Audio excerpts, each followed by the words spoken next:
Pada kesempatan kali ini kita lanjutkan perkuliahan pengelolaan limbah agroindustri. Hari ini kita akan bahas terkait dengan CPO atau crude palm oil, ya, minyak palem atau minyak sawit kasar. Ya. Sebelumnya kita udah pernah bahas ini sebelumnya ya. Ini adalah bagian-bagian dari buah sawit. Nah, kalau dilihat dari sini, pertama ada kulit luarnya yang disebut sebagai exocarp. Nah, CPO itu terbuat ataupun dihasilkan dari bagian mesokarp ya atau dari daging buahnya. Lalu di dalam daging buah itu ada endokarp. Endokarp itu adalah cangkang inti dan endosperm. Endosperm itu adalah inti buahnya atau kita sebut juga kernel. Nah, jadi dari endosperm inilah kita bisa menghasilkan PKO ya, palm kernel oil. Jadi dari buah sawit, dari mesokarp kita bisa dapat CPO, dari endosperm bisa dapat PKO ya.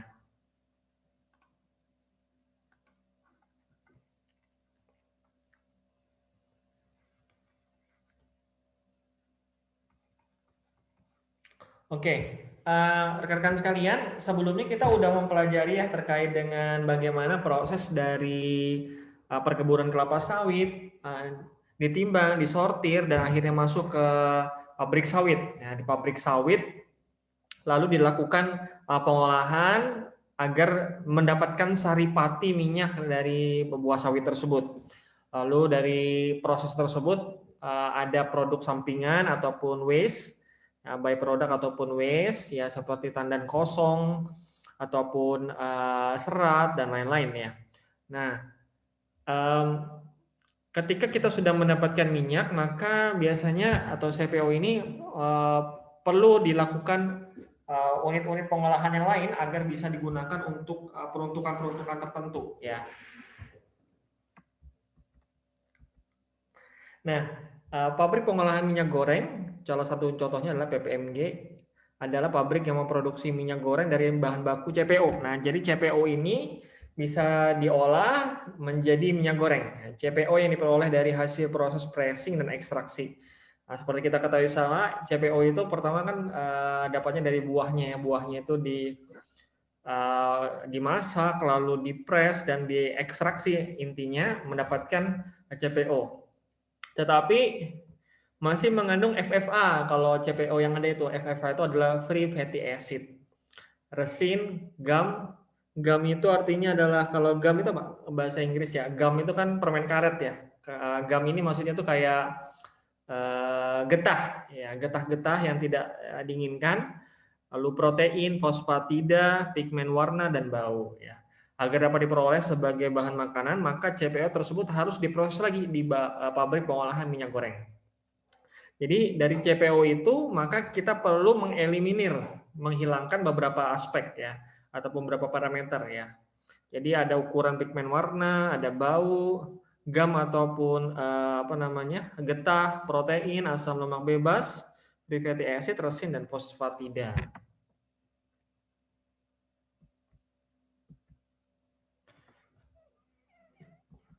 Nah, CPO ya yang sudah dari pabrik CPO itu biasanya dilakukan dua hal ya. Yang pertama adalah pemurnian ya, yang kedua adalah vaksinasi. Kalau pemurnian ya seperti kita ketahui bersama, kalau pemurnian itu ingin mendapatkan CPO yang lebih bersih ya.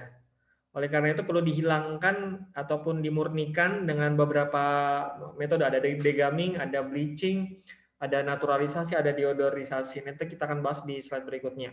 Kalau vaksinasi, kalau fraction yang namanya, kalau fraction itu apa artinya? Fraction itu bagian-bagian. Kalau vaksinasi adalah proses untuk memisahkan bagian-bagian dari CPO.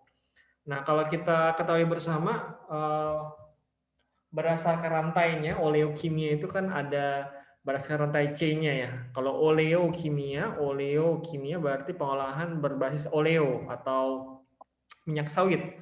Ada juga disebut petrokimia. Kalau petrokimia berarti dari minyak bumi ya. Kalau petrokimia. Ada negara petrodolar kayak Arab Saudi ya. Negaranya berdasarkan minyak ya. Pemasukan utamanya. Nah, Jadi CPO ini akan dilakukan pemurnian dan ada fraksinasi. Ya, fraksinasi ini adalah membagi berdasarkan rantainya. Kalau misalnya dalam proses yang sederhana, ya misalnya kalau kita melihat ada destilasi ya, destilasi kalau kita memisahkan antara liquid satu ke liquid yang lain, maka dilakukan pemanasan. Nah, ketika dilakukan pemanasan, dia akan teruapkan pada suhu yang berbeda.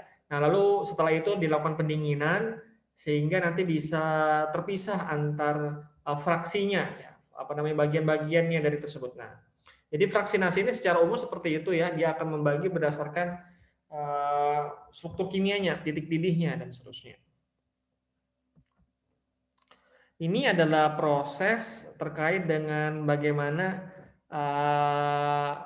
mulai dari tandan buah segar atau TBS, lalu masuk ke pabrik CPO. Ketika sudah didapatkan CPO, maka mengalami proses pertama degamming, bleaching, dan deodorisasi.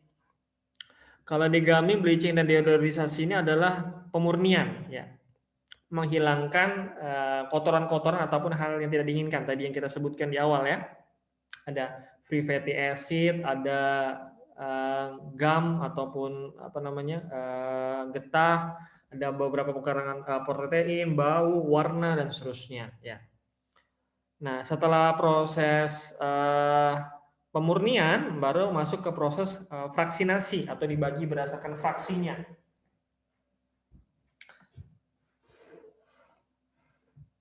Nanti akan menjadi ada yang jadi olein, minyak goreng, dan produk-produk yang lain.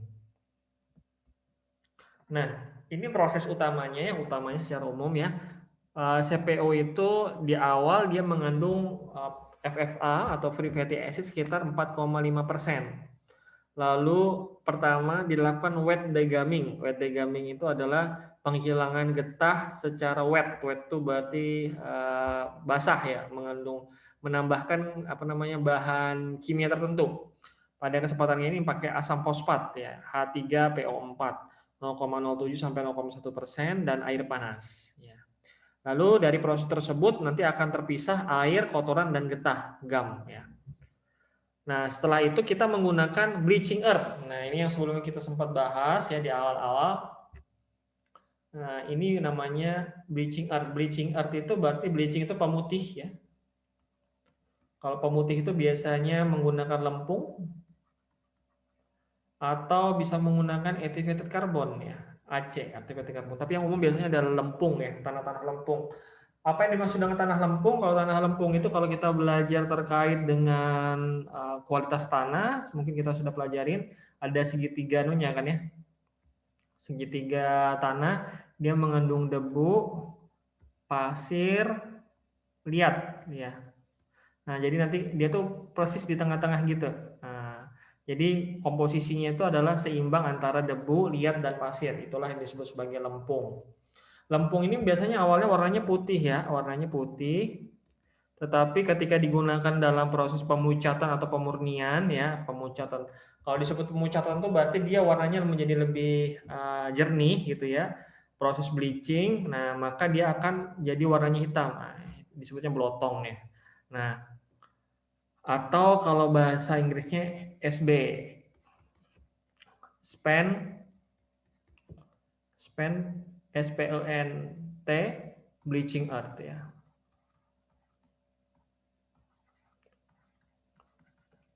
Jadi yang sudah digunakan sudah di spending ya, sudah di spend, sudah dikeluarkan itu disebut spend bleaching earth. Spend bleaching earth itu kalau secara apa namanya morfologi atau kelihatan dari fisiknya itu seperti tanah ya, seperti kelihatan seperti tanah. Kalau orang nggak tahu dia biasa digunakan untuk tanah uruk ya, tanah uruk. Tanah uruk itu misalnya kalau kita bangun rumah di daerah yang apa namanya agak berawa kan biasanya banyak yang diuruk tuh ya, walaupun di daerah rawa nggak baik ya kalau di tanah uruk ya, bagusnya sih pakai struktur tanah, struktur bangunannya pakai panggung ya. Cuma tidak praktis dan segala macamnya, biasanya orang diuruk ya. Nah kalau pakai tanah uruknya itu dari spend bleaching nggak boleh karena dia termasuk B3. Spent bleaching earth ini termasuk golongan B3 ya. Walaupun di negara lain nggak ada yang nggak golongin sebagai B3 ya. Tapi kalau di Indonesia berdasarkan peraturan itu dimasukkan golongan berarti B3, bahan berbahaya dan beracun. Jadi dia mengandung kandungan minyak dan beberapa kotoran ya yang menyebabkan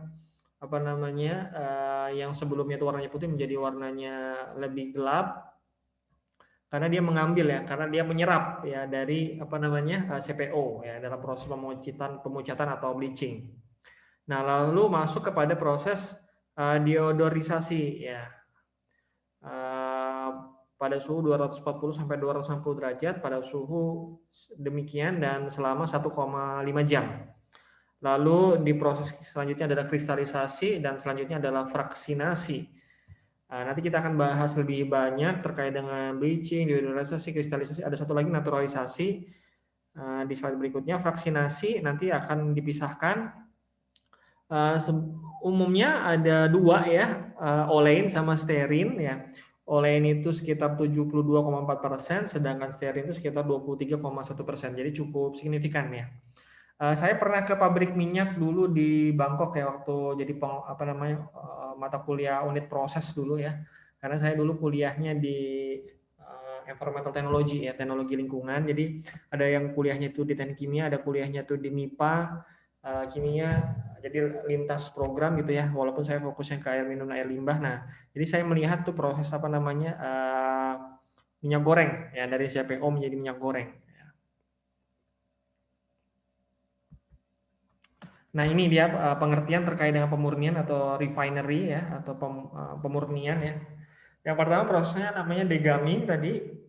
Degamming adalah proses pembentukan dan pengikatan vlog-vlog dari zat-zat terlarut dan zat-zat yang bersifat koloidal dalam minyak mentah. Sehingga vlog-vlog yang terbentuk cukup besar untuk bisa dipisahkan dari minyak. Ya.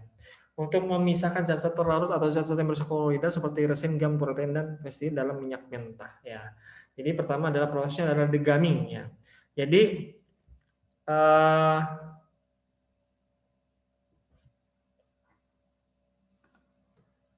dalam proses ini ya seperti kita ketahui bersama menambahkan H3PO4 ya, jadi asam fosfat ya. Jadi seperti kita pernah belajar juga kalau koloidal itu misalnya kalau kita belajar dalam koagulasi flokkulasi dia cenderung stabil ya. Dia perlu waktu yang sangat lama untuk bisa settle down atau mengendap. Oleh karena itu biasanya kita intervensi dengan menambahkan zat ya. Kalau misalnya koagulasi kita menambahkan koagulan atau kalau dalam flokkulasi disebut flokulan ya atau koagulan bantuan. Nah, kalau koagulasi itu biasanya yang digunakan adalah tawas atau kita kenal Al2 SO4 3 kali.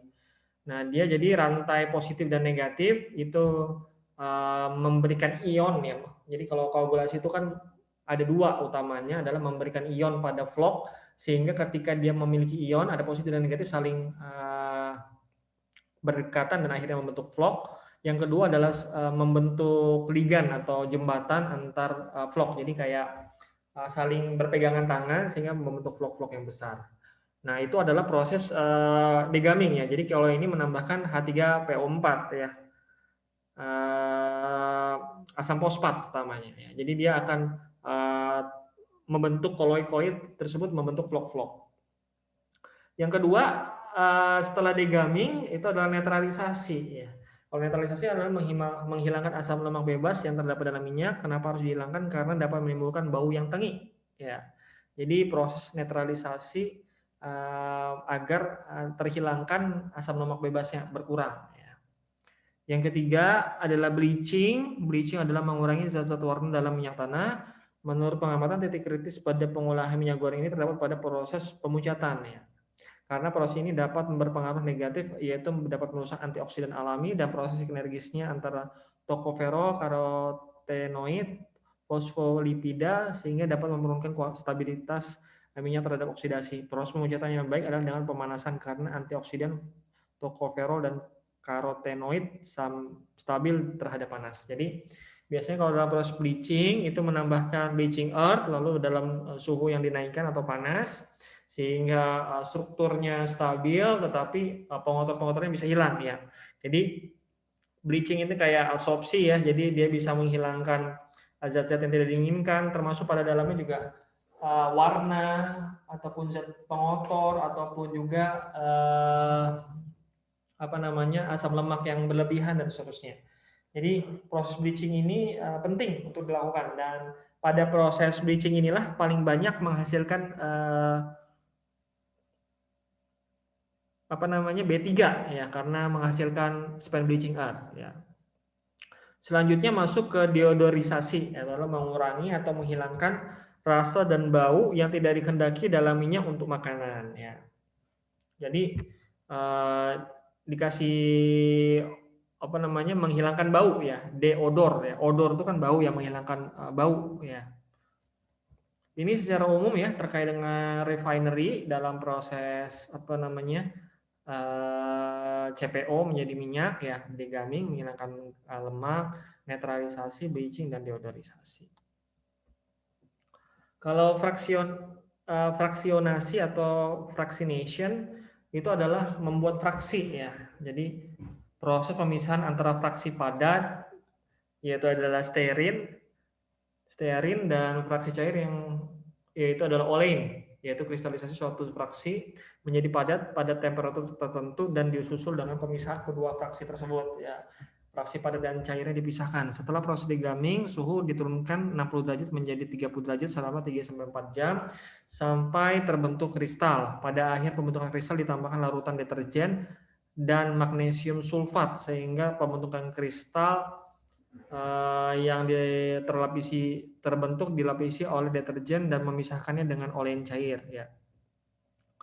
Fraksi cair dipisahkan dengan sentrifugasi sehingga diperoleh olein serta campuran stearin dan deterjen. Pemisahan antara stearin dan deterjen dilakukan dengan sentrifugasi. Kalau ini bukan deterjen yang kalian buat nyuci baju ya. Ini deterjen itu artinya adalah pengikat ya.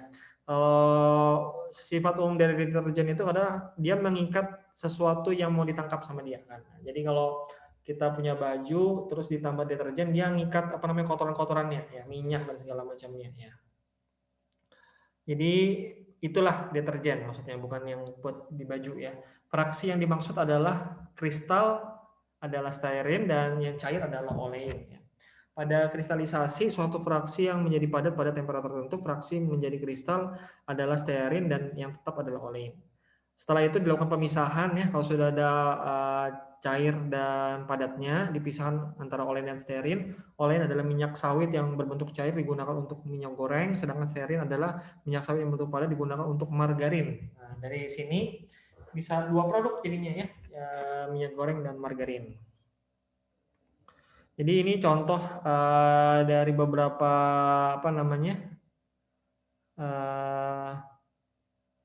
beberapa produk yang bisa dihasilkan dari kelapa sawit ya. Buah kelapa, ini bukan kelapa sawit ya, kelapa secara umum ya. Pertama buah kelapanya ada air kelapanya, ada daging kelapanya, ada tempurung kelapa, ada sabut kelapa. Batang kelapa bisa jadi furniture, lidi bisa jadi bahan kerajinan ya. Oke, mungkin demikian. Lanjut lagi. Nah, kalau ini adalah produk-produk dari kelapa sawit ya. Yang pertama, buah kelapa sawit itu ada daging kelapa sawitnya, bisa jadi minyak kelapa sawit ya. Kalau di fraksinasi nanti akan banyak produknya. Yang utama adalah olein sama stearin, tetapi ada yang lain itu adalah tocopherol, karoten, free fatty acid FFA, dan soft stock ya. Ini kalau misalnya mau jadi sabun ya. Lalu kalau yang biji kelapanya, inti kelapa sawitnya, nah kita bisa bikin PKO atau palm kernel oil, dan bungkilnya bisa digunakan buat produk-produk lain, misalnya pakan ternak. Lalu tempurungnya, tepung-tempurung, arang, dan bahan bakar. Kita biasanya gunakan tempurungnya dari minyak kelapa sawit itu, tempurung bijinya itu untuk bantu dalam proses pembakaran ya. Lalu ada serat, ada bahan selulosa, nah itu bisa juga untuk pembakaran, atau juga bisa digunakan kalau diolah bisa jadi kertas. Kalau misalnya dari serat-serat kayu ataupun kelapa sawit untuk jadi keras itu banyak prosesnya ya. Ada proses bleaching juga agar jadi putih dan seterusnya ya, banyak. Dan terakhir ada sludge ya. Jadi utamanya itu ada 3 ya, buah kelapa sawitnya, tandan kosong dan sludge ya. Nah, jadi dari produk-produk minyak kelapa sawit itu bisa jadi cocoa butter substitute ya. Jadi bisa jadi margarin ataupun mentega. Margarin nih. Minyak goreng, minyak salad, margarin, mentega, butter itu mentega, margarin itu margarin, shortening itu pengental, vegetables ghee itu apa namanya kayak gemuk dari apa namanya dari nabati ya. Biasanya masakan India tuh ya pakai ghee ya. Minyak padat, gliserin, sabun dan lain-lain ya. Lalu dari gliserin ini bisa jadi polyester ester, gliserol oleat, dendritik polyglycerol, alkyd resin dan seterusnya. Nah, produk-produk yang lain ini bisa kita lihat berdasarkan rantainya, berdasarkan panjang rantainya nanti akan bisa jadi berbagai macam produk kelapa sawit. Ya. Turunannya begitu banyak. Nah, kalau untuk biji dan kernelnya itu nanti akan ada proses untuk membentuk palm kernel oil ya. Jadi di press nanti ada proses namanya decarper, nut polishing drum, nut silo, ripple mill, LTDS 1 2, hydrocyclone sampai jadi nanti ada jadi kernel. Sisanya nanti masuk ke wastewater treatment ya. Mungkin itu dulu yang bisa saya sampaikan ya sebagai pengantar terkait dengan CPO ya.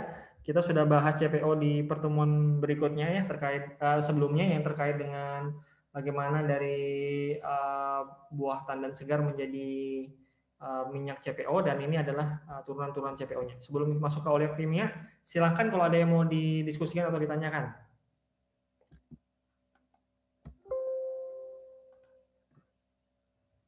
Silakan. Mohon maaf nih kamera saya agak masalah ya, jadi nggak bisa nyala.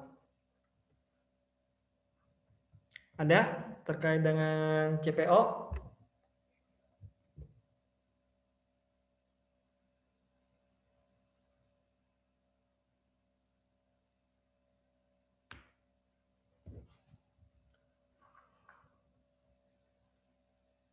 Ada? Nggak ada ya? Belum ada ya? Ya. Kalau kita ini... Oke, selanjutnya adalah terkait dengan oleokimia ya. Bagaimana terkait dengan produk turunan dari minyak kelapa sawit, kita akan detailkan lagi ya. Tadi kita sudah pahami bersama CPO itu agar menjadi produk yang lain, maka dia harus ada 2 proses, yaitu adalah pemurnian atau refinery, yang kedua adalah proses fraksinasi atau fractionations ya. Jadi kalau pemurnian adalah menghilangkan kotoran-kotorannya, fraksinasi adalah membagi berdasarkan fraksinya atau rantainya, sehingga kita mendapatkan produk-produk turunannya ya. Nah, oleokimia seperti kita ketahui bersama tadi katanya oleo itu berarti basisnya adalah kelapa sawit. Kalau petro itu berarti adalah minyak bumi ya. Nah, kalau oleokimia adalah bagaimana menggunakan minyak kelapa sawit ini dalam menjadi produk-produk yang lain. Kalau misalnya petrokimia, produk-produk turunnya bisa jadi aspal, bisa jadi kalau kita beli di SPBU, mulai dari Pertalite ya, merek-mereknya tergantung nilai oktannya ya. Kalau oleokimia berdasarkan rantai karbonnya berapa panjangnya ya. Bahan baku utama oleokimia pada awalnya adalah petrokimia.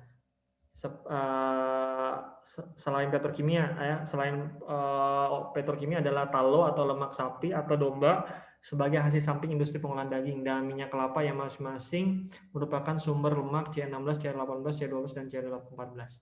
Namun peningkatan produksi tallow dan produksi minyak kelapa sawit yang sangat sedikit sehingga diperkirakan tidak dapat memenuhi kebutuhan sumber bahan baku oleokimia di masa yang akan datang. Alternatif pengganti taulo dan minyak kelapa sebagai bahan baku oleh kimia adalah CPO dan PKO karena masing-masing mengandung lemak C16, C18, C12, dan C14. Di awalnya oleh kimia itu banyak ya jenisnya, tetapi sekarang ini lebih fokus ke oleh kimia itu adalah ke sawit ya. Karena di awal itu menggunakan lemak sapi atau minyak kelapa itu terlalu terbatas. Nah, untuk elemen kimia dasar itu biasanya yang produknya adalah asam lemak, fatty acid, fatty alkohol, fatty amine, dan gliserin. Sedangkan kalau produk kimia turunannya, oleh kimia turunan downstreamnya banyak ya. Ini contoh-contohnya kalau kita lihat di gambar. Produk kimia yang pertama fatty acid atau asam lemak. Asam lemak merupakan oleh kimia yang paling banyak diperlukan ya. Jadi fatty acid ini bisa jadi banyak produk ya. Fatty ester paling banyak diproduksi menjadi produk hilir terutama surfaktan ya. Kalau surfaktan bisa untuk sabun dan seterusnya ya. Kalau misalnya kita melihat di tempat pencucian motor ataupun misalnya laundry, salah satu problemnya itu biasanya adalah surfaktan ya. Jadi surfaktan ini perlu diatasin biasanya kalau di air limbah. Nah, jadi asalnya itu adalah fatty ester ya. Jadi demikian. Lalu fatty alkohol paling banyak diproduksi menjadi fatty alkohol sulfat, fatty alkohol etoksilat, dan fatty alkohol etoksisulfat. Lalu ada namanya fatty amina yang merupakan turunan nitrogen paling banyak digunakan untuk pelembut dan hair dryer ya. Jadi ini produk-produk turunannya. Lalu ada juga biodiesel ya. Biodiesel ini adalah misalnya kalau kita melihat di SPBU itu ada namanya buat solar ya, biosolar dan seterusnya ya. Jadi kalau sekarang penggunaan biodiesel itu memang masih dicampur ya dengan yang existing, misalnya solar dicampur dengan biosolar ya, karena memang efektivitasnya belum 100% ya. Jadi misalnya perbandingan 70-30 ya. Jadi sifatnya itu adalah komplementer ya, bukan belum jadi substitusi. Nah, kedepannya kalau biodieselnya udah bisa lebih optimal dan seterusnya dari segi parameter dan penyesuaian dari mesin dieselnya itu akan lebih bisa banyak yang digunakan untuk biodiesel. Terus ada gliserin, umumnya mempunyai nilai ekonomi yang tinggi, atau ada juga bioemolien, banyak digunakan sebagai bahan baku berbagai produk kosmetik ya. Jadi dulu waktu saya kuliah itu ada kimia itu ada beberapa ya, ada kimia pendidikan, ada kimia polimer, ada kimia air dan air minum saya sana. Lalu ada juga yang bahas ke kosmetik. Nah, kosmetik ini bahannya adalah bioemolien dari sawit. Kalau pasar domestik oleh kimia, ya kapasitas produksi industri oleh kimia dasar di Indonesia masih relatif kecil, padahal mempunyai nilai tambah yang cukup besar ya. Jadi kebanyakan kita ini cuma produksi CPO dan diekspor ya. Sedangkan pabrik-pabriknya masih terbatas ya yang mengolah CPO tersebut ya. Jadi kalau jadi CPO ya barang istilahnya itu barang mentah atau setengah mentah gitu ya, barang setengah jadi kita masih bisa, tapi kalau jadi produk-produk turunan yang lain, industrialisasi di hilir kita masih terbatas ya. Ini masih ada peluang di sini. Oleh kimia semula merupakan produk alternatif terhadap petrokimia. Namun dalam perjalanannya oleh kimia semakin mendominasi pasukan industri kimia lanjut tertentu, khususnya industri toileters dan personal care ya. Hair care seperti shampoo, bahan pembersih seperti sabun dan deterjen. Jadi biasanya kalau kita di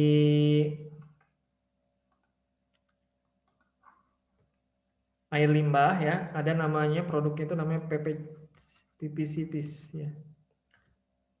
Sorry.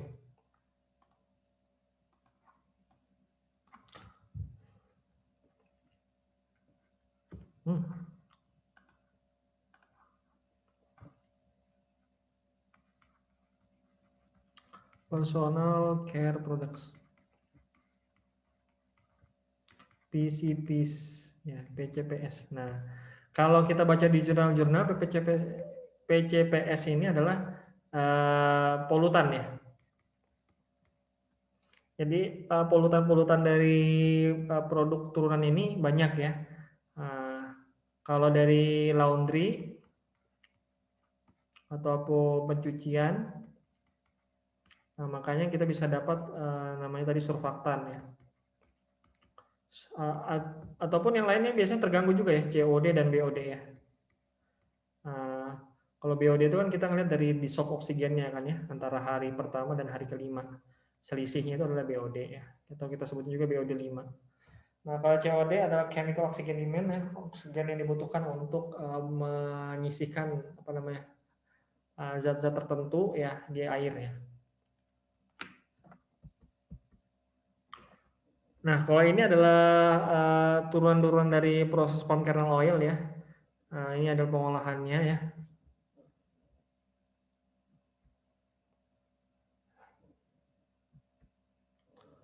Minyak inti sawit PKO tidak memerlukan pretreatment karena minyak relatif bersih ya. Jadi kalau PKO itu tidak ada pretreatmentnya, langsung ke pengolahan PKO-nya. Kalau CPO diperlukan banyak proses pretreatment untuk menghilangkan gam dan bahan padatan lainnya. Selanjutnya minyak di split menggunakan demineralized water ya pada suhu 250 sampai 255 derajat pada tekanan 50 sampai 55 bar.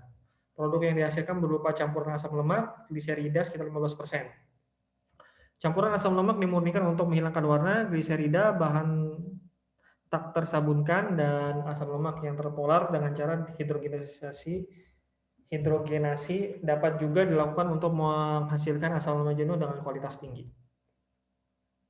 Nah, ini contoh-contoh pabrik pembuatan oleh kimia dasar. Ya, unit peralatan diperlukan dalam dasar untuk proses pretreatment antara lain tank farm, lalu peralatan yang dibutuhkan untuk degamming, antara lain tangki yang digunakan untuk memproses CPO, dan tadi menggunakan asam fosfat untuk degamming ya. Tangki yang digunakan untuk menyimpan H3PO4 atau asam fosfat dan kalsium karbonat. Peralatan yang dibutuhkan dalam proses bleaching antara lain tangki untuk menampung tanah pemucat, tangki untuk mencampur tanah pemucat, dan minyak yang sudah mengalami proses degamming. Tanah pemucat itu adalah bleaching earth. Ini gambar dari fraksinasi, ada 2 tower ya. Mungkin demikian ya secara umum yang ingin saya sampaikan terkait dengan oleokimia ya. Ini adalah banyak penjelasan terkait dengan proses oleokimia saja, PKO dan seterusnya. Terima kasih, mungkin demikian yang bisa saya sampaikan. Wassalamualaikum warahmatullahi wabarakatuh.